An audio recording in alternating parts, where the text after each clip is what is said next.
নমস্কাৰ। আজি আপোনালোকলৈ এটি কবিতা আগবঢ়াব লৈছোঁ। কবিতাৰ শিৰোনাম কেনে আছা উষা, কবি নয়নজ্যোতি ভৰালী। কেনে আছা উষা, সেই যে গ'লা দ্বাৰকালৈ, তাৰ পাছত এবাৰো নাহিলা মাতৃভূমিৰ উমাল বুকুৰ ল'বলৈ। কি যে হৈছিল তোমাৰ বাবে, তোমাৰ অপৰূপ সৌন্দৰ্যই মোহিত কৰি ৰাখিছিল শোণিত নগৰৰ বাহুবলী সুঠাম ডেকাক। অগ্নিগড়ত থাকি তোমাৰ বাৰু আমনি লগা নাছিলনে? নাই, কিয় লাগিব?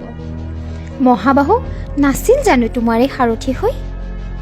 চিত্ৰলেখাৰ কথা নকওঁ, সকলোৱে জানে।